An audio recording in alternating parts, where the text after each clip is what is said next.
이 생명수 샘이라는 간접적인 표현이 성경에 많이 있어요.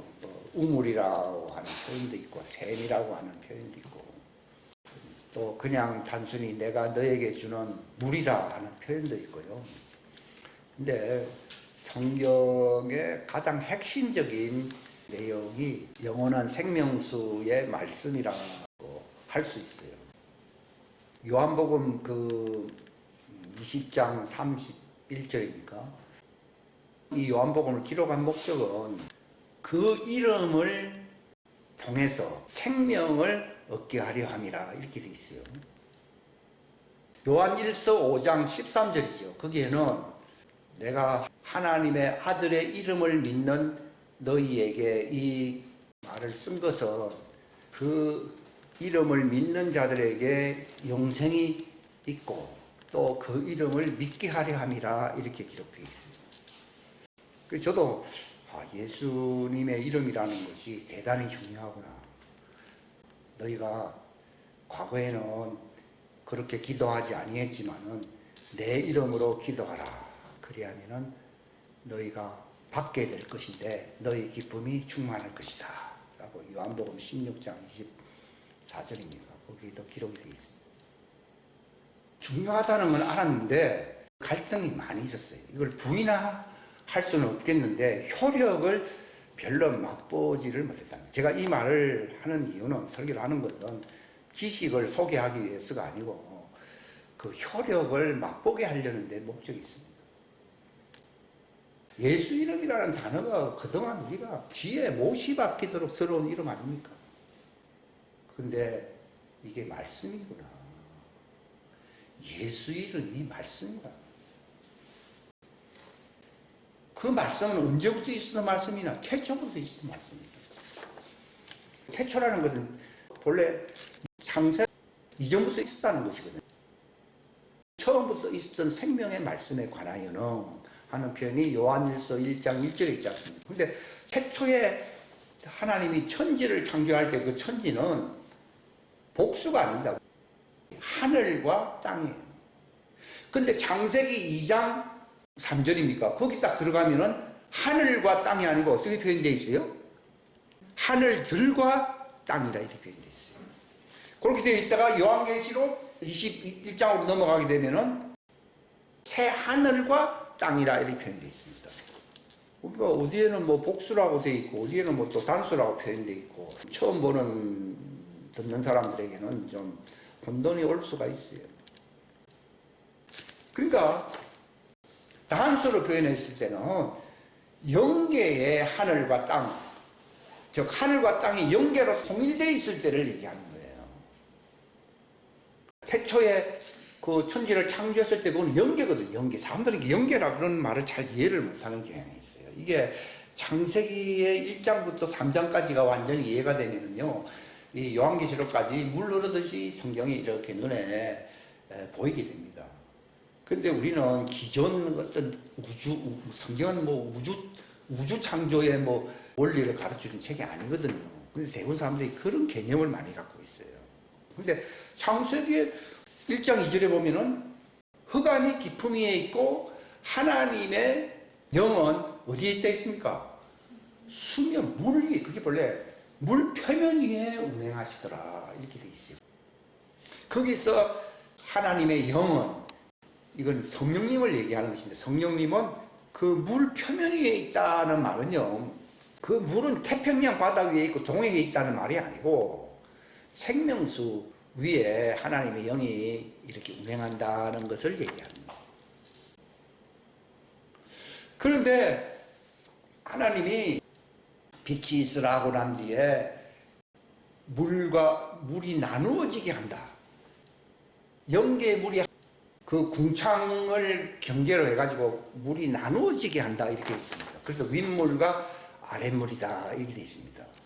그러니까 윗물이라고 하는 것은 바로 하늘. 영계의 물이 하늘에도 있는데 이게 땅으로 이제 내려와가지고 윗물과 아랫물을 이렇게 갈라놓은 사건이 물과 물이 나누게 하자 하는 표현이에요. 그러니까 궁창이 있게 하고 난 뒤에 궁창을 배경으로 영계 윗하늘과 물질계 하늘로 나뉘어야 나뉘어요. 이게 나눠지니까 하늘이 1층천 하늘이 있고 2층천 하늘이 있고 3층천 하늘이 생긴 거예요. 그래서 2층천 하늘은 바로 그게 궁창이잖아요. 궁창. 근데 그게 흑암이에요. 흑암. 그게 이제 흑암이 깊음에 있는데 그 흑암을 배경으로 해서 이렇게 갈라버리는 거지 이게. 그 원리를 알게 되면은 이해를 하기가 쉽습니다. 근데 우리가 성경을 읽어도요, 창세기 1장에 어떻게 전개되는지 그걸 모른다고, 실상. 근데 태초부터 있은 생명의 말씀, 그게 바로 생명수. 그게 하나님의 영이 흐르는 그 하나님의 영이 바로 그 수면 위에 그 물이라는 것이거든요. 깊은 물인데 깊은 물 밑에 흑암이 있다고 되어 있어요, 이게. 그때 그 흑암이라고 하는 것이 그냥 어둡다 하는 이런 개념이 아니고 이게 빛이 있으라 하시매 그랬잖아요. 그 빛이라는 것이 태양빛은 하나의 모형이고요. 이게 생명의 빛을 얘기하는 거예요. 생명의 빛. 창세기 1장 첫째 날 빛이 뭐냐 하면 어떤 뭐 그런 빛이 있었겠지요. 그냥 막연하게 알거든요. 그 빛은 바로 생명수의 빛을 얘기하는 거예요. 드러난 것이죠. 그러니까 빛이 있으라고 했을 때에 그 빛은 물질계하고는 아무 상관이 없어요. 그게 영계의 빛이라는 걸 얘기하는 거예요. 그러니까 영계의 빛이 있다고 하는 말은 영계에도 뭐가 있다는 얘기입니까? 흑암이 있다는 얘기입니다. 그래서 빛을 낮이라 칭하시고 어두움을 했거든요. 그 어두움이 어디에 나옵니까? 창세기 1장 2절에 흑암은 깊음, 생명수 강 밑에 있다는 거죠. 뭐 그게 지역과 관련된 어둠이다 하는 걸 얘기하는 것이고, 빛이라고 하는 것은 바로 천국, 하나님의 하늘 왕국과 관련된 것의 빛이라는 얘기입니다. 그러니까 예수님은 나는 세상의 빛이다 그랬거든요. 그 제자들 보고도 너희도 세상의 빛이다 이런 말을 한 거예요. 그래서 사람들은 뭐 컴컴하게 살지만은 뭐 주님이 뭐 이렇게 역사하시면 빛이 되겠지, 그 말이 아니고요. 두 가지 부류가 있다는 거예요. 빛의 아들이 있고 어둠의 아들이 있다는 걸 얘기하는 거예요. 그러니까 제가 말씀드리려고 하는 것은 이 빛이라는 개념과 물이라고 하는 그 개념을 아셔야 된다는 거죠. 성경에서 말하는 바 우물이라는 표현이요, 특별히 일곱 샘 또는 일곱 우물이라고 하는 히브리어 표현이 보엘셰바예요. 보엘셰바. 그 보엘셰바는 하나의 상징적인 간판이거든요. 일종의 간판 이런 비유적인 이름인데 그 내용물 컨텐츠가 중요하거든요. 컨텐츠. 그 내용물이 뭐냐? 그게 바로 천지를 창조한 빛이 있으라고 하셨던 그 생명, 영원한 생명수 말씀이라는 거죠. 하나님이 세상을 사랑했다고 하니까 사람들은 먹을 것도 부족하고 날씨도 춥고 또 전염병도 행행거리는데 뭐 그렇게 하나님이 이 암울한 세상을 만들어 놓고서는 뭐 사랑했다고 하느냐 이런 말을 많이 하거든요. 하나님이 세상을 어떻게 사랑했냐 하면 독생자를 주셨다고 돼 있어요. 그 독생자가 뭡니까? 영생에 이르는 생명수 샘을 주었다 이 말입니다. 그럼 예수님이 오시기 전에는 뭘 주었느냐? 모세로 말미암아 율법을 주었다는 거예요. 생명수생은 태양빛과 같은 것이고 모세를 통해서 준 율법은 달빛이요, 달빛. 달은 태양의 반사체거든요. 그래서 율법은 복음의 모형이다 또는 비유다 하는 표현을 히브리서에 쓰고 있잖아요. 그러니까 왜 하나님이 그냥 독생자를 그냥 주시면 되지? 모세를 통해서는 달빛과 같은 율법을, 달빛이라는 표현이 시편에 있지요. 그렇게 왜 나누시냐는 거예요. 성경에 보면은 율법은 모세로 말미암아 주신 것이요. 근데 또 은혜와 진리는 예수 그리스도로 말미암았어. 그걸 왜 그런 식으로 표현했느냐 하는 것입니다. 달빛의 언약을 구약이라고 부르는 것이고 햇빛의 언약을 신약이라고 부르는 거예요. 성경에는 달빛이 먼저 표현되어 있고 마지막으로 표현된 것이 모세보다도 1500년 뒤에 오신 예수 그리스도, 그게 바로 복음이라고 하는 것은요, 달빛이 아니라 사람들에게 생명을 줄 수 있는 햇빛과 같은 생명수 샘물을 주셨다 이 말이에요. 모세가 왔다는 것에 대해서는 은혜와 진리라는 말을 표현을 하지 않습니다. 그건 효력이 없다는 걸 얘기하는 거예요. 달빛만 있으면요, 농사가 안 됩니다. 광합성 작용이 일어나질 않습니다. 달빛은 태양의 하나의 반사된 반사체에 불과한 것이지 참빛이라고 표현하지 않습니다. 그러니까 침례자 요한이 자기를 가리켜 뭐라고 표현하고 있습니까? 나는 바로 그 예수님의 그 빛이 아니라고 되어 있습니다. 그런데 예수님 제자들 보고 너희는 세상의 빛이다 이렇게 말을 하거든요. 자, 무슨 말인가 하면 아담의 후예는 달빛을 받아서 마침내 햇빛으로 오시는 그분으로 구원을 받아야 할 자들이다 하는 뜻이에요. 쉽게 얘기하면. 그러니까 예수 이름으로 기도하라는 말이요. 예수라고 하는 그 단어를 갖고서 기도하게 하시 그런 말이 아니고 간판의 이름은 구원이라는 뜻이에요. 우리를 구원하려고 주신 씨가 있지 않으세요? 그 구원의 씨가 바로 생명수잖아요. 그럼 예수 이름 하니까 이걸 잘못 알고 있는 거예요. 그래서 name of Jesus를 말했습니다. 그러면 name이라고 하는 것은 어떤 의미를 지니고 있을 때에 of라는 말을 붙이거든요. 안 그러고 진짜 그 이름이 뭐 Jesus name 이렇게 해버리지 name of Jesus 이런 말은 안 씁니다. 영어 성경에서. 그건 씨라는 뜻입니다. 씨. 그러니까 그분의 씨가 뭡니까? 말씀입니다. 말씀. 천지가 다 모든 만물이 다 그분의 그 생명체를 그걸 형상화시키는 동물도 형상화되어 있고 식물도 형상화되어 있고 우주 만물이 다 형상화되어 있잖아요. 그것이 본래부터 형상화되어 있는 게 아니라 성경의 히브리서 11장에 보게 되면은 만물이 다 무엇으로 창조됐다고요? 하나님의 말씀으로 창조된 줄을 우리가 아노니 나타난 것은 나타났다는 말은 그 형상화되었다 이 말이에요. 형상화된 것은 본래 형상 자체가 아니고 그 씨로서 형상화시켜서 안 시켰어요. 그걸 뜻합니다. 그 성경 표현이에요. 그러니까 그분의 말씀의 씨가 딱 들어가니까 식물이 되기도 하고 동물이 되기도 하고 뭐 어떤 생명체가 되기도 하면서 그걸 형상화시킬 수 있는 능력이 있는 것이 그 씨예요. 씨. 그 씨가 바로 이름이에요. 이름. 나를 형상화시킨, 나를 세상에 있게 하신 그 생명수 씨의 그 이름이신 그 예수님. 본래 예수님도 사람의 형태로 나타나기 전에는 마리아의 밭에 하나님의 성령의 씨가 들어가서 안 들어갔어요. 씨가 들어가서 씨를 하나님의 말씀을 형상화시킨 밭을 가리켜서 여자라고 그러는 거예요. 근데 그걸 모르고 여자요 아들입니다 이러니까요. 아이고 어머니요 아들입니다 하는 말이 맞지 여자요 아들입니다 그건 말이 안 맞잖아요 한국말로. 근데 우리는 그냥 성경을 아주 관대히 보기 때문에 뭐 그럴 수도 있지 그게 아니에요.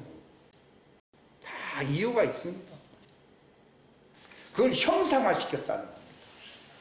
그러니까 예수님도 남성과 여성이 만나서 내가 태어났다 그러면 어머니라 부르겠죠. 그러나 그거는 남성과 여성의 작품으로서 내가 나온 게 아니고 하나님의 말씀의 씨가 태를 사용하셔서 형상화시켰다고 해서 그것을 여자라고 부르는 거예요. 예수님이 말씀하셨잖아요. 여자에게서 난 자 중에 아니 그게 어머니에게서 났다 그래야지 왜 여자에게서 났다는 말을 표현하느냐. 그게 아담의 후예라고 하는 것을 여자라고 부르는 거예요. 그러니까 남자는 오직 한 분밖에 없어요. 남자는. 그거는 남성이라는 표현에서 남자라는 말이 아니라 모든 것을 형상화시킬 수 있는 그 근원적인 하나님의 씨를 갖고 있는 자를 남자라고 부르는 거예요. 남자. 그러면 남자가 누굽니까? 예수님입니다. 세상에서 흙에서 태어난 자는 밭이 될 수는 있어도 영원한 생명수 씨의 말씀이 될 수가 있습니까? 없습니까? 없습니다. 근데 왜 그분이 하나님입니까? 모든 걸 창조할 수 있고 생명을 줄 수 있는 생명수 말씀의 컨텐츠 그 이름 그러니까 하나님이 만들었을 때는요, 그분의 말씀의 씨가 딱 들어가니까 식물이 되기도 하고 동물이 되기도 하고 뭐 어떤 생명체가 되기도 하면서 그걸 형상화시킬 수 있는 능력이 있는 것이 그 씨예요, 씨. 그 씨가 바로 이름이에요, 이름. 그러니까 예수 이름이라는 말은 예수 씨, 말씀, 생명체, 그런 뜻입니다. 그러니까 제가 아까 말씀드렸듯이 예수 이름이라는 말은 예수라고 하는 것이 이름이다. 그 말이라기보다는 예수라고 하는 그 이름에 천지를 창조한 씨가 있어야 안 있어요. 그걸 얘기하는 거라고. 그러니까 고린도전서 11장에 뭐라고 표현되어 있습니까? 여자의 머리는 누구라고요? 남자라고 표현했어요. 근데 그걸 갖다가 전부 이게 성적인 남성과 여성을 차별하는 말씀으로 잘못 사용하고 있어요. 그게 왜곡된 거예요. 여자라고 하는 것은 아담을 얘기하는 것이고, 아담의 머리가 누구냐 하면은 예수 그리스도. 아담을 만드신 그 말씀으로 만드신 그 남자 이름은 예수님이에요. 예수님. 그런데 예수님이 또 형상화되어서 이 땅에 나타나셨잖아요. 그러면 누가 예수 그리스도를 형상화시켰느냐? 아버지거든요. 그러니까 그때는 아버지가 되는 거예요. 예수 그리스도가 남자라는 표현을 쓰게 되면은 하나님은 그분의 머리가 된다는 것입니다. 그러니까 여자의 머리는 남자요, 남자의 머리는 그리스도요, 그리스도의 머리는 하나님이시니라는 표현이 그런 개념이지 이게 어떤 성별의 체제가 아니라는 것을 제가 말씀드립니다. 그러니까 디모데후서 같은 데 보게 되면은 여자는 교회에서 가르치면 안 된다 이런 표현을 쓰잖아요. 그 말은 여성은 가르치면 안 된다 그 말이 오늘날 전부 그렇게 알고 있어가지고 여성은 뭐 목사도 안 되고 뭐 심지어는 뭐 입에서 뻥끗해도 안 되고 뭐 이제 이런 말을 쓰잖아요. 그게 아니고 여자예요, 여자. 본래 여자는 받는 자예요, 받는다. 하나님의 말씀을 받는 자를 표현할 때 여자라는 것이고, 남자라고 하는 말은 그 말씀을 선포하는 자를 얘기하는 거예요. 그러니까 예수님의 제자는 예수님 안에서 예정된 사람이고, 여자는 누구 안에서 예정된 거라고요? 아담 안에서 예정된 사람. 그러니까 말씀을 선포할 수 있는 권리는 누구에게 있어요? 예수님 안에 있어. 그러니까 예수님이 에베소서 1장에서 쫙 읽어보게 되면은 바울 같은 사람이 그런 사람이거든요. 우리를 그리스도 안에서 창세전에 예정했다 이렇게 돼 있어요. 근데 아담은 창세전에는 없었어요. 왜냐하면 흙으로 만들었으니까. 흙이 만들어지고 천지가 있고 난 뒤에 만들어진 존재가 아담이고, 남자는 창세전에 있었던 자들이었고, 욥기서 제가 많이 그때 설교를 했지요. 그 빛이 있기 전부터 네가 있었다 그랬고, 너는 아담이 만들어지기 전에 그걸 보고서 그게 만들어졌을 때 네가 기뻐했다 그랬는 거예요. 욥기서 공부를 다시 해야 됩니다, 실상. 하나님이 욥에게 질문했잖아요. 내가 천지를 창조할 때에 네가 어디 있었느냐? 아니, 천지를 지을 때에 아무것도 없었지요. 무에서 창조했는데 내가 있기는 어디 있습니까? 아니지. 너는 물질계 안에서 예정된 자가 아니라 그리스도, 하나님, 그리스도 말씀의 씨 안에서 예정됐다 이 말이에요. 이게 얼마나 신비입니까? 제가 2001년도에 그 후예들이 왔을 때에 그걸 듣는데요. 너무 안 믿으려니까, 안 믿으려고 해도 그게 에베소서에도 있고 요한복음 15장 맨 마지막에 뭐라고 되어 있습니까? 너는 처음부터 나와 함께 있었던 자들이 아니냐 이렇게 나와 있거든요. 그래서 처음부터라고 하길래 뭐 3년 전에 만났는데 뭐 3년 전에를 처음부터 나와 함께 있어. 이건 아닌 것 같은데. 그게 처음이라는 말이 창세전에 그리스도 안에 있었다는 거예요. 이 말을 받아들일 수 있는 사람이 별로 없다는 얘기예요. 근데 이 마지막 때는 다 드러나야 돼요. 그러니까 그 창세기 1장의 6째 날 하나님이 사람을 만들 때 남성과 여성으로 만들어서 되어 있어요. 동시에 만드는 거예요. 그래서 생육하고 번성하여 땅에 충만하고 땅을 지배하고 다스리라. 땅에 있는 것이 내 식물이 되리라. 이런 문화적인 복을 주었거든요. 그런데 아담에게는요, 문화적인 복을 안 주었어요. 짓고 난 뒤에 이 땅에서 생육하고 번성하라고 했습니까? 에덴 동산에다 집어넣습니까? 에덴 동산에 들어갔는데 뭘 생육하고 에덴 동산 안에서 아이 낳은 적이 있습니까? 없습니다. 에덴 동산이라는 동산은 영적인 하나님의 성전이거든요. 거기에서는 남성과 여성이 결합하여 애를 낳는 것이 아닙니다. 에덴 동산은 사람들이 잘못 알고 있어요. 뭐 옷 벗고 뭐 입고 뭐 남자는 또 뭐 이상하게 뭐 그림 이상하게 그려놨잖아요. 그거 전부 다 엉터리. 거기서 옷을 벗었더라는 말은요, 혼이 옷을 벗고 있었다는 걸 얘기하는 거예요. 생기를 집어넣으니까 육체가 돼 있어요. 혼이 생혼이 됐다고 했습니까? 생혼이요. 하나님의 왕국인 이 영적인 성전 안에는 혈과 육이 들어갈 수 있어요, 없어요? 못 들어가요. 이거부터 틀렸다니까. 근데 오늘날은 에덴 동산 위에 뭐 누구나 다 벗고 있고 말이야, 눈 홀랑 벗고 있고 말이야, 뭐가 부끄러워서 말이야, 무화과 나무 잎으로 뭐 가리고 있어. 그게 완전히 코미디 중에 코미디입니다, 이게. 이 모르면은 아주 기독교가 아주 코미디가 돼버립니다, 이게.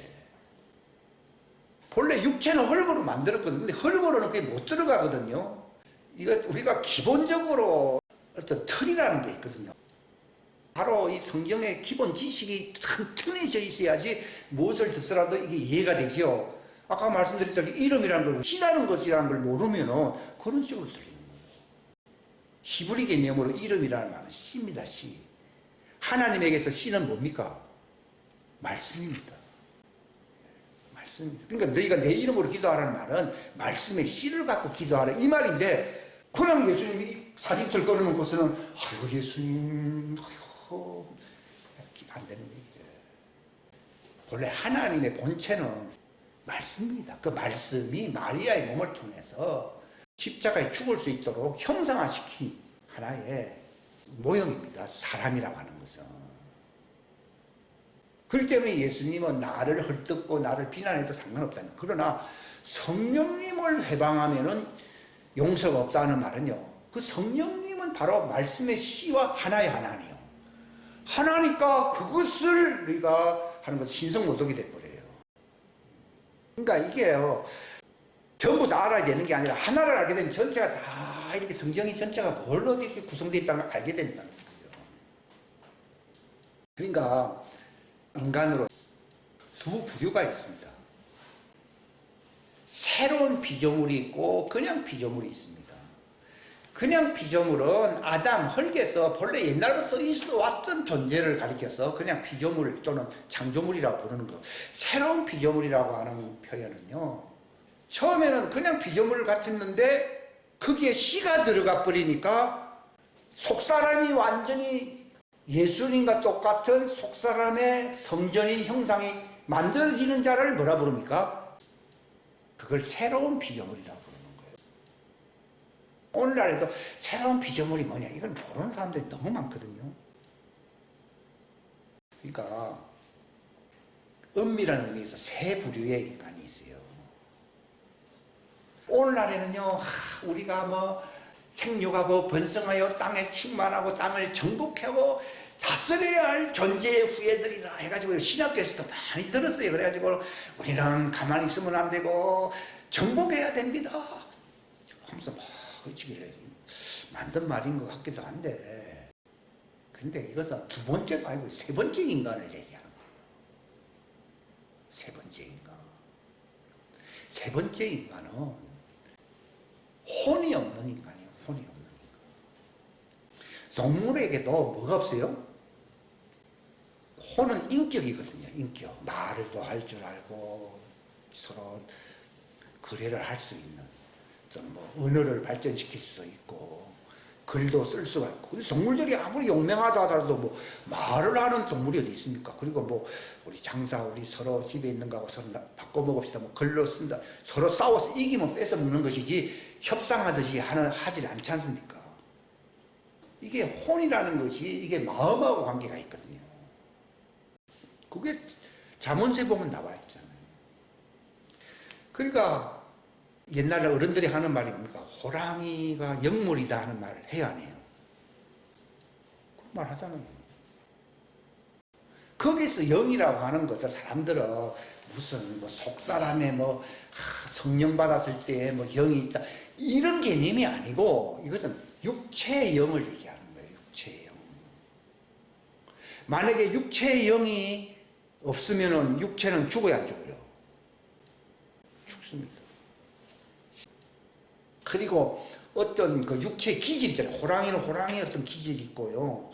원숭이는 아무리 뭐 해도 뭐 원숭이는 조금 바보같이 생겼잖아요. 이 호랑이하고 비교해보면요. 실실 웃기가면서. 다리 이리하고 보면. 그게 원숭이의 육체에 있는 그 영의 기질이에요. 영의 기질. 그러니까 호랑이가 영물이다 이런 표현을 어른들이 하는 건데 난 호랑이 본 사람들이 하는 얘기거든요. 그게 어떤 호랑이의 육체의 어떤 특성이 있다는 걸 얘기하는 거예요. 마찬가지로 여섯째 날 하나님이 인간을 남성과 여성으로 만들 때 거기에 뭐 생기를 넣었다는 표현이 있어요, 없어요? 없잖아요. 그리고 아담은 본래 아담 혼자 만들어놨다가 에덴 동산 안에서 한참 지나고 난 뒤에 하나님이 아 이거 좀 같이 있어야 되겠다 해서 뼈에서 만들어낸 것이 흙에서 만들지도 않았잖아요. 이거는 아주 우리 신앙생활의 기본기이기 때문에 제가 말씀드리는 거예요. 내가 첫째 날에 태어났는지 셋째 날에 태어났는지 여섯째 날에 자기 생일도 모른다. 이것도 좀 문제가 있거든요. 근데 우리는 대부분 다 여섯째 날에 태어났다고 얘기하는 거야. 여섯째 날은 아담도 아니에요. 동물이 인간이에요. 그리고 여기 우리 그 학교에서 배울 때 네안데르탈 인간이나 뭐 직립 유인원이 있었다 그러고 뭐 4억 5천만 년 전에 뭐가 있었다 그러고 몇 천만 년 전에는 뭐 북경 유인원이 있었다 그러고 뭐 사람도 엄청 큽니다. 뭐 한 5m, 적어도 기본이 5m고. 그런 뼈다귀들이 발견되거든요. 그게 바로 네피림이에요, 네피림. 그러니까 그런 유인과 같은 인간은 여섯째 날 만들었어요. 그걸 만들 때는 에덴 동산하고 아무 상관이 없어요. 하와라는 이름도 없어요, 거기에는요. 그 세계는 이름이라는 게 있어요, 없어요? 이름도 없어요. 우리니까 인격을 가졌으니까 이름을 가지고 동물들이 이름이 있어요, 없어요? 그거는 자기 집에서 개를 기르니까 이름을 붙여준 것이지 야생개들이나 뭐 저기 늑대들이나 뭐 그게 뭐 이름이 어디 있어요? 없어요. 인간도 이름 없는 혼이 없는 인격이 없는 그냥 영빨만 있는 저 동물들을 지배할 수 있는 영빨을 갖고 있어요. 그런 인간을 여섯째 날 남성과 여성을 동시에 만들었지 아담 먼저 만들어 놓고 한참 지난 뒤에 뭐 에덴 동산 안에서 뭐 여자를 뭐 뼈다고 갖고 만들었다 이런 얘기는 없습니다. 근데 성경 그 아브라함 족보 얘기를 보면은 아담은 누구를 낳고 하면서 쭉 나오잖아요. 누가복음에도 보면요. 그거는 만년이 안 된다고 그러더라고요. 그러니까 만년 대 천만 년 하면요. 이건 천대일입니다. 굉장히 역사가 깁니다. 이게 기독교 요걸 넘으면 인류의 역사가 만년이 안 됐다 그러니까 시시 웃는 거예요. 왜냐하면은 눈에 보이는 그 자료에 의하면은 아무리 짧은 것도 수백만 년이나 천만 년이 넘는데 어찌 거기는 성경을 인용하면서 만년밖에 안 됐다. 그러니까 성경이 멸시를 받는 거예요. 그러니까 유인원과 같은 인간이 6일째 만들었고 아담은 며칠째 만들었어요? 3일째 만들었어요. 왜 3일째입니까? 둘째 날 궁창을 만들고 셋째 날 물과 물이 나뉘어서 한다는 했어요.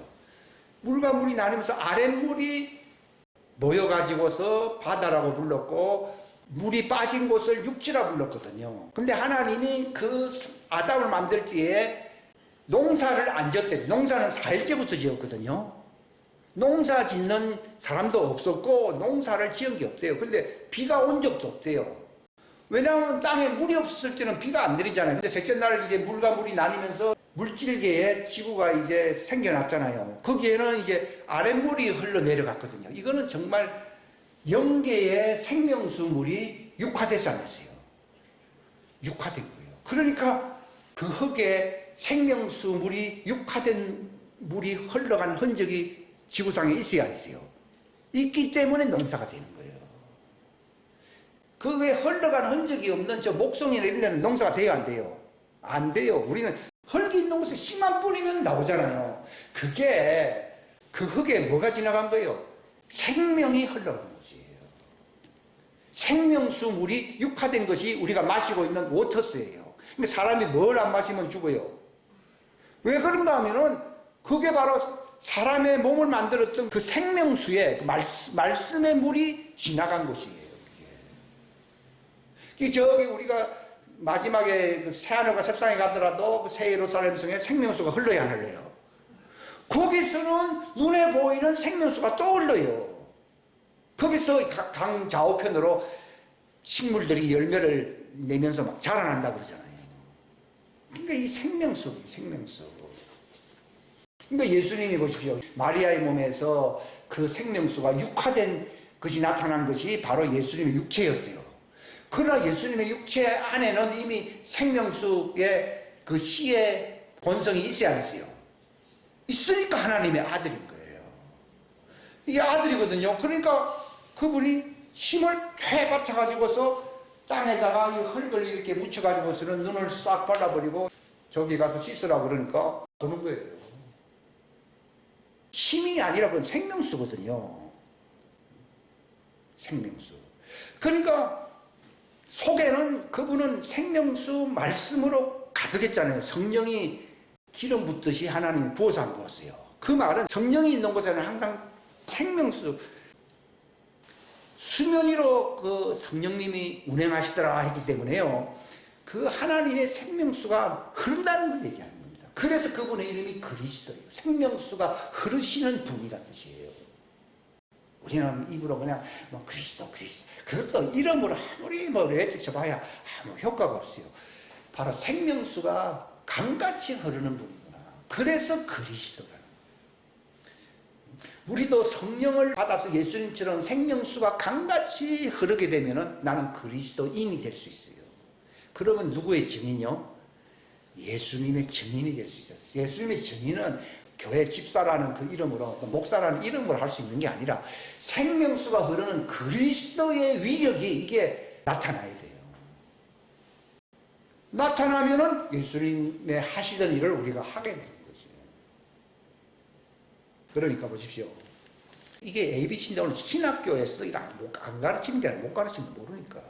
이것은 창세전에 그리스도 안에 있었던 자들에게 초대교회 때 이걸 다 부어주었는데 마지막 때 이제 예수님 재림 직전에 이걸 다 알게 한다고 했거든요. 그러니까 아는 거죠, 저도. 제가 아무리 옛날에 다녔던 뭐 신학교나 또는 뭐 어디서 배웠던 거 그거 아무리 기억하려 해도 이제 그것도 이제 기억에서 희미해집니다. 왜냐하면 진짜를 알게 되면요, 모형품들은요 기억에서 사라집니다. 사라져요. 이전 것은 다 지나갔고요. 오직 진리만이 남는 겁니다. 그러면 당신은 그럼 몇째 날? 셋째 날이냐? 셋째 날이 아담이에요. 왜 셋째 날인가 하면은 셋째 날 물이 땅에서 한 곳에 모였다가 거기서 흙이 드러나고 흙이 드러나지 아니한 곳이 바다고 흙이 드러난 곳은 육지라 이렇게 표현했잖아요. 근데 아담은 뭘로 만들었다고요? 물이 지나간 그 흙으로서 이게 침례받았다는 뜻이잖아요. 물이 지나갔어요. 우리가 아직 침례받으라는 말이 예수님 오시기 전에는 요단 강물 속에서 침례를 받았어요. 근데 예수님이 오시고 난 뒤에는 물 속에 들어가서 침례받으라고 했습니까? 아버지와 아들과 성령의 이름으로 침례를 받으라고 되어 있습니까? 그러니까 그게 생명수로서 침례받으라 그 뜻입니다, 이게. 근데 우리는 맨날 여기 지하에 침례탕 하나 만들어 놓고 맨날 이렇게 해봐야 사람은 하나도 안 바뀌고 그냥 다 그렇더라고요. 그게 구약 안에 있는 것이거든요. 구약 안에. 구약은 율법 아래 있는 건 효과가 없거든요. 근데 아버지와 아들과 성령의 이름, 그 이름이 뭡니까? 예수잖아요, 예수. 그 예수의 이름은 무엇입니까? 생명수. 그 말은 무슨 말인가 하면 그 강단이, 그 교회 강단이 예수님처럼 생명수, 폭포수가 흘러나게 하면은 사람들이 이것을 믿게 되면은 다 침례를 받아야 받아요. 받는다는 뜻이지 물속에 또 들어간다는 얘기가 아니거든요. 물속에 들어간다고 해서 죄가 사해지느냐? 안 사해집니다. 근데 생명수의 강물 속에 들어가게 되면 씻겨져 안 씻겨져요? 씻겨지면서 죄가 사해집니다. 그러니까 제자들 보고 성령님을 받으라 하는 것은 생명수가 흘러가게 하라 그 말이거든요. 그러면 네가 네 죄든지 사하면 어떻게 된다고요? 사해진다는 말이 입에서 생수의 강이 흐르면은 그 말씀이 그 사람의 죄를 사해 안 사해요? 사한다는 뜻이에요. 그래서 교회는 강단이 제일 중요하다. 이게 바로 오늘 제목이 뭐랬어요? 일곱 샘이 흐르는 거예요. 예수님처럼 죄를 사하는 생명수 강이 흘러나오면은 그게 뭐가 열린다고요? 일곱 샘, 부엘세바가 열립니다. 이게 언제 열립니까? 대추수 마지막 때에 열어야 안 열어요? 하나님이 자기 이름을 위해서 강제로 아마 열어놓으실지도 모릅니다. 불가능하다고 생각할지 모르지만 하나님이 그때가 되면 열어버리는지, 내가 하고 싶어서 하는 게 아니라 하나님이 내 입을 열어버릴 수도 있습니다. 왜냐하면 그 나귀가 입을 열은 적이 있지 않았어요? 그겁니다. 나는 나귀 같은 존재지만은 하나님이 때가 됐기 때문에 나귀를 통해서 말을 하게 했듯이 내 입을 열어서 생명수를 흘러가게 하는지. 왜냐하면 이건 내 뜻으로 하려는 게 아니라 아버지의 그 추수를 위해서 입을 강제로 열게 하는지. 저는 그날을 기대하고 있는 거예요. 그래서 하나님의 보내신 자는, 하나님이 이제 임무를 맡겨서 보내신 자는 인간 말을 한다 했어요? 하나님 말씀을 한다 했습니까? 하나님의 말씀을 말하는. 왜 그러냐면 추수하려고. 인간의 말 잘하는 설교 갖고서는요, 그들을 부활체로 추수할 수가 없어요. 그래서 하나님이 보내시면은, 그러니까 예수님이 아버지가 나를 보내셨듯이 나도 너희를 보낸다. 그래서 너희가 무엇이든지 그 사람의 죄를 사하면 죄가 사해질 것이라는 말은요, 하나님의 말씀이 흘러나오니까 하나님의 말씀이 죄를 사하는 것이지, 뭐 베드로나 인간 아무개가 죄를 사할 수 있다는 얘기가 아니에요.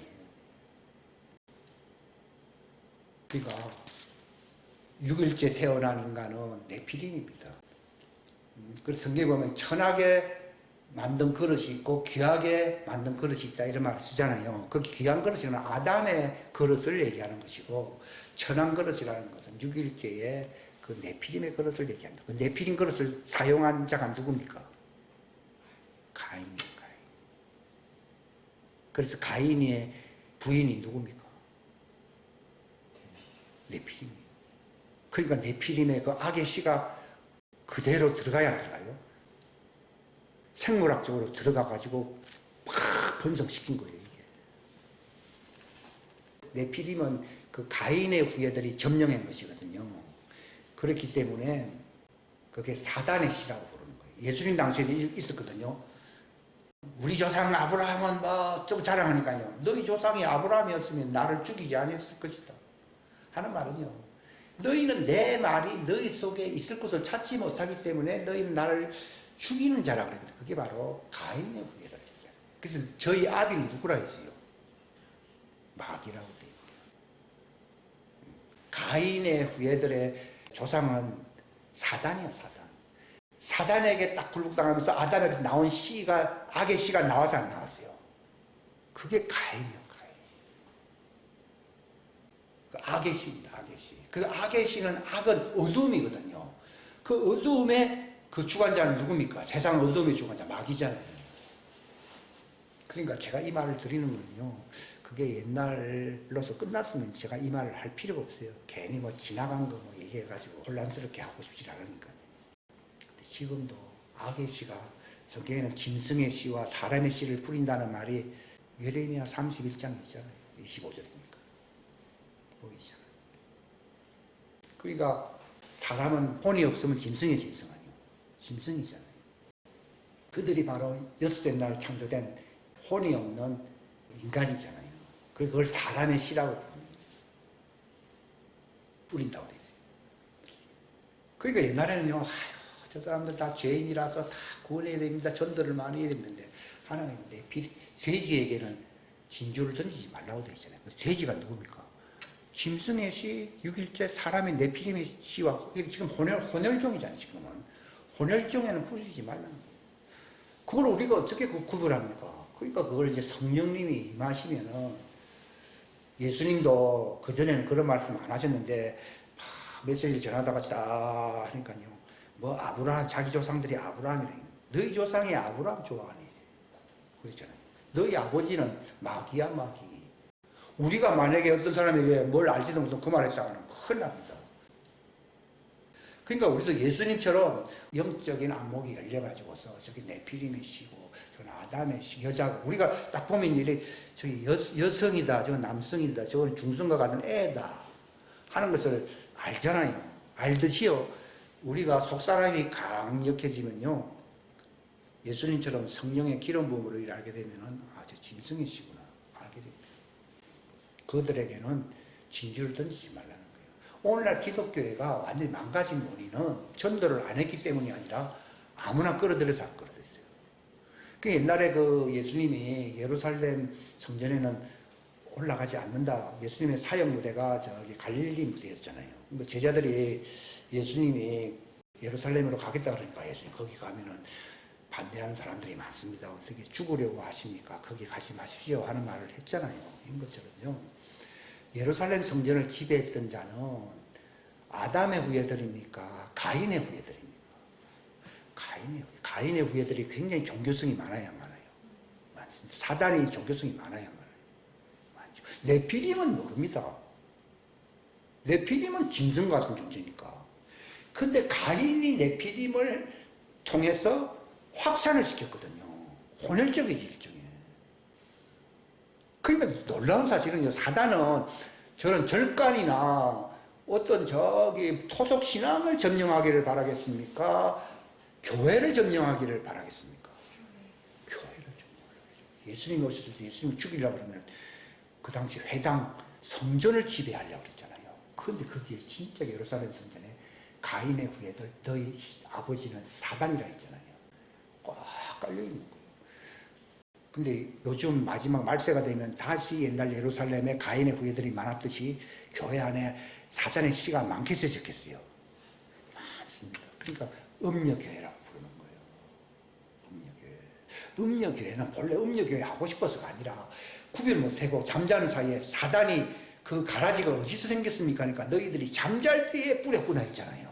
그러니까 교회가 경성하고 깨어있지 않으니까 사단은 교회를 무너뜨리고 예수님을 죽이는 것이 목표이기 때문에 교회 안에 사단의 씨를 꽉 제가 볼 때는요 엄청 많이 뿌려놨어요. 도리어 교권을 가진 사람들이 더 많다고 보면 됩니다. 왜냐하면 사단은 어떤 교권을 가지고 있어야 행사할 수 있지 평신도 저 밑에 있으면요 별로 영향력이 없습니다. 지금 보십시오. WCC, WA 전부 종교통합운동 쪽으로 다 가고 있잖아요. 이것은 평신도들이 원했습니까? 다 교권을 가진 사람들이 한 것입니까? 교권을 가진 사람들이 누굽니까? 그게 바로 가인의 씨들이에요. 그러니까 그 열매로서 안다는 표현이 있듯이 그 씨가 뭔지는 몰라도 그 열매를 통해서 알 수 있듯이 야 이거 사단의 씨가 엄청 많이 뿌려졌구나 알게 되는 거죠. 이제 그런 교회는 당연히 음녀 교회로 불살라지는 교회로 갈 수밖에 없어요.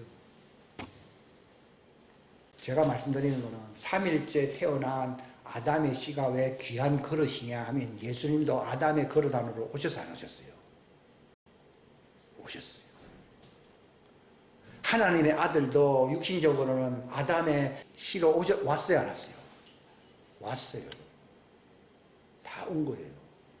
그러면은 그리스도 안에서 예정됐다고 하는 말 쓸 필요 없지. 셋째 날 아담의 후예로서 다 왔다고 하는데 그리스도 안에서 예정된 하나님의 아들이라는 그 존재를 뭐 그렇게 얘기할 필요가 있냐 이런 생각을 하는 사람들이 있어요. 근데 그들의 혼을 얘기하는 겁니다. 혼을. 육체는 다 아담의 씨에서 나왔어요. 예수님도 육체는 아담의 씨, 죽을 육체의 모양으로 왔어야 하세요. 왔으니까 늙었지. 만약에 그분이 천사의 모습으로나 특별한 인간으로 다시 만들어져 왔다 그러면은 우리와 똑같은 존재가 아니죠. 그분이 그렇게 와야 율법 아래 있는 육체 아래 아담의 후예로서 율법 아래 있는 자들을 구속할 수가 있다고 돼 있거든요. 예수님도 아담의 씨를 입고 왔다고 그 히브리서 2장 14절인가 그 맨 마지막 부분에 있잖아요. 아브라함의 씨의 형태로 왔다고 나와 있잖아요. 근데 무엇이 다르냐? 그게 여섯째 인간은 혼이 없고 아담은 혼이 있는데 이거는 어두움의 혼이요, 혼 아니요. 어두움의 혼이고. 근데 예수님의 혼은 어두움의 혼입니까? 빛의 혼입니까? 빛의. 우리가 뭐 피부 색깔로서 흑인종, 백인종, 황인종 이렇게 나누지만은 혼의 DNA를 볼 수 있는 능력은요, 그건 하나님이 분별력을 주지 아니하면 모릅니다. 그러니까 예수님은 나는 하늘에서 태어났다라고 얘기하잖아요. 육체는 마리아의 몸에서 형상된 것입니다. 마리아의 태에서. 그러나 그분은 마리아의 태에서 형상화되기 이전에 하늘에서 나신 분이라고 나와 있잖아요. 그걸 독생자로 부르거든요. 독생자. 독생자의 이름을 뭐라 불러요? 그냥 말씀이에요, 말씀. 그분이 말씀이에요, 말씀. 우리도 다 하나님의 아들들이 된다는 표현을 쓰려고 독생자가 맏아들이 된다는 표현을 쓴 것뿐이지 그분이 본래 하나님의 형태로 계셨다고 되어 있거든요. 하나님의 형태가 어떤 형태입니까? 말씀이잖아요. 최초에 뭐가 계셨다고요? 말씀이 계시니라. 이 말씀이 하나님과 함께 계셨으니 곧 그 말씀이 하나님이시냐는 말은 하나님의 형태로 계셨다. 이게 이제 빌립보서 2장에 보면은 그런 근본, 옛날에는 근본 하나님의 본체시네. 이게 그런 표현이 아니고요. 근본, 본래 시작에는 그분이 하나님의 형태의 말씀이셨으나 말씀이 다시 육체가 돼서 안 됐어요. 말씀이 육신이 되어 우리 가운데 거하심에 우리가 그 영광을 보니 그분에게서도 독생자 영광이 나타난다고 되어 있잖아요. 그러니까 예수님에 관한 지식이 우리가 굉장히 부족할 수 있는데 마리아의 몸에서 사람의 모습으로 아담의 육체의 형태로 만들어진 거예요. 그걸 만들어졌다고 하는 것으로서 영어로 it이라는 표현을 쓰고 있습니다. 그것. 그러나 그분의 혼은 말씀이요, 말씀 아니에요. 말씀이요, 말씀. 말씀. 그러니까 예수 이름이라고 하는 말은 사진틀에 보이는 그 육체의 모습의 이름이 아니고 또 마리아의 몸에서 뭐 어떤 형상화된 그 모습의 그걸 얘기하는 게 아니라 그분의 본래 근본 하나님의 형태의 이름이 뭐라고요? 말씀이다 이 말이에요. 그럼 왜 사람들이 오해하게끔 죽을 수 있는 육체의 모양으로 왜 왔느냐? 그게 바로 율법하에 있는 자들의 죄를 속량하기 위해서 그 죄값을 치르려고 육체로 온 것이지 그 육체가 제물되어서 희생물이 되어서 대속해 주시는 속량물이 된 것이지 본래 그분의 형태는 혼이잖아요. 말씀의 혼이거든요. 그 말씀은 영적인 혼이라는 뜻입니다. 영적인 혼. 그게 바로 내추럴 빙이라는 표현이 아니고 스피리추얼 빙이라는 겁니다. 스피리추얼. 그게 고린도전서 2장에 보게 되면은 자연적인 사람이 있고 영적인 사람이 있느니라 이렇게 있어요. 영적인 사람은 땅에서 아담과 함께 태어난 혼이 아니고 하늘에서 났다고 돼 있어요. 육체를 자꾸 태어났다고 얘기하는데 혼도 아버지 품에서 독생하셔 태어나서 안 태어났어요? 태어난 거예요. 그는 100번, 1000번 얘기를 할 만큼 굉장히 중요한 것입니다. 그러니까 제가 이 말씀 드리는 거는 그분의 혼 안에는 혼은 그 사람의 속사람이잖아요. 여기에 뭐가 흘러가고 있다고요? 생명수가 흘러가고 있다. 배에서 생수가 흐른다는 말도 혼의 사람의 속에서 흐르는 걸 배라고 하는 표현을 쓰고 있어요. 배. 소리를 지르더라도 배에서 나오는 소리가 있고 목청으로 나오는 소리가 있잖아요. 그러니까 혼에서 막 나오는 소리가 있다 얘기입니다. 그러니까 예수님 속사람은 생명의 말씀이에요.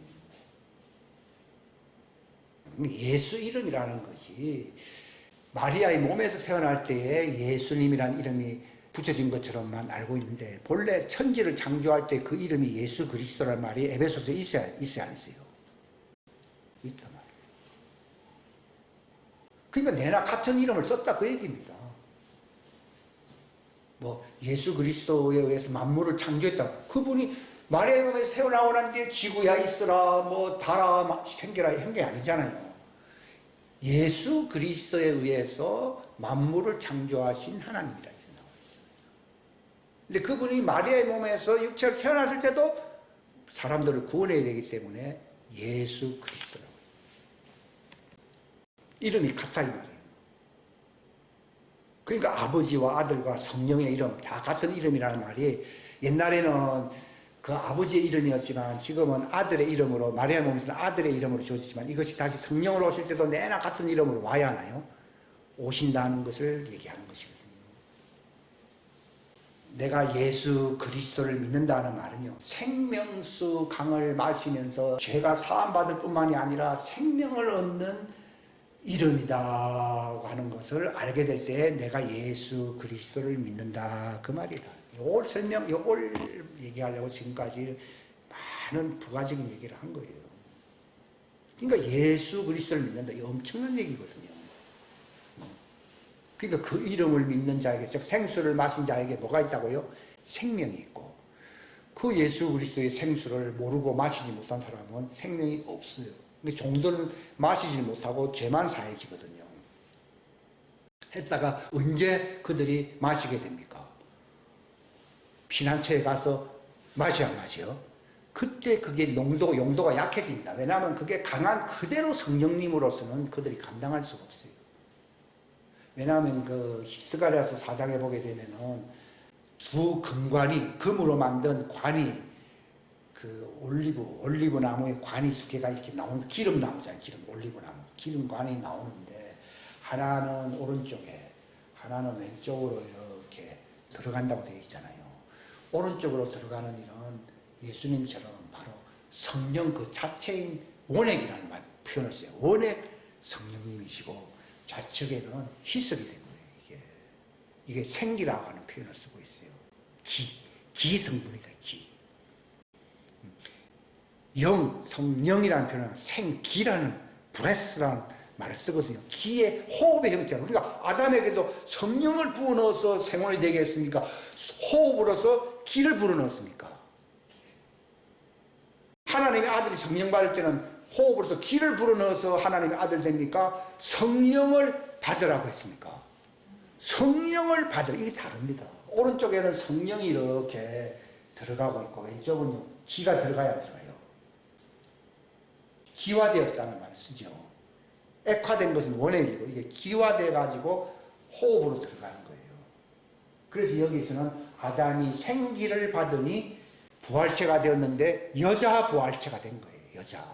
기가 들어간 부활체는 여자라고 얘기하는 것이고 성령이 들어가서 부활체가 된 거는 뭐라 불러요? 남자라고 얘기하는 거예요. 왜냐하면 씨가 들어가야 안 들어가요? 씨가 들어가기 때문에 남자라 부르고 있고 여기는 기만 들어가기 때문에 여자라고 부르는 거예요. 모양은 다 비슷한데 다르다는 거죠. 그러니까 이 마지막 때에는 창수가 난다고 되어 있거든요. 창수가 날 때에 반석 위에 세우지 아니한 것도 다 무너진다고 되어 있거든요. 무슨 말인가 하면은 이 하나님 말씀 비유가 아니라 그 생명수의 말씀으로서 이게 마지막 때는 추수하려고 하나님 부어야 한 거예요. 붓는데 거기서 이겨내지 못하는 사람들은 다 휩쓸려 간다는 것을 얘기하는 것이지. 이거 말씀을 받을 수 있다 그러면 상당히 복이 있는 것이에요. 그러면 이게 이제 반석 위에 세워진 자들이라고 말씀을 드릴 수가 있는 것입니다. 기도하겠습니다. 하나님 아버지 감사합니다. 귀한 시간 주셔서 감사합니다. 지혜와 계시의 영을 허락하사 우리로 하여금 비유가 아니라 정말 살아있는 영생의 말씀을 듣고 배울 수 있는 자들이 될 수 있도록 도와주시옵소서. 하나님이 마지막 때에 이제 당신의 말씀으로 추수하기를 원하십니다. 그 시즌이 다가오고 있습니다. 창수가 이제 넘칠 것입니다. 물이 바다 넘침이라는 말이 정말 마태복음 7장에 예수님이 또한 창수가 난다고 말을 했습니다. 이사야 11장 9절에 있는 물이 바다 넘침같이 하나님의 영광을 아는 지식이 이 땅에 가득하게 될 것이라고 말했습니다. 하나님 그 시즌이 다가오고 있음을 우리로 하여금 알게 하여 주시옵소서. 이제 영원한 당신의 하나님의 왕국인 생명수 강이 흐르는 그곳에서 이제 우리가 살아야 할 고향이 있습니다. 그곳에 들어갈 수 있는 새 예루살렘 성 안으로 갈 수 있는 자격을 갖출 수 있는 자들이 되게 하시옵소서. 우리를 모든 진리 가운데로 인도해 주실 성령님께서 각자를 어느 수준에 와 있든지 인도하여 주셔서 진리에 이룰 수 있도록 축복하여 주옵소서. 함께하여 주시기를 바라옵고 예수님의 이름 받들어 기도하옵나이다.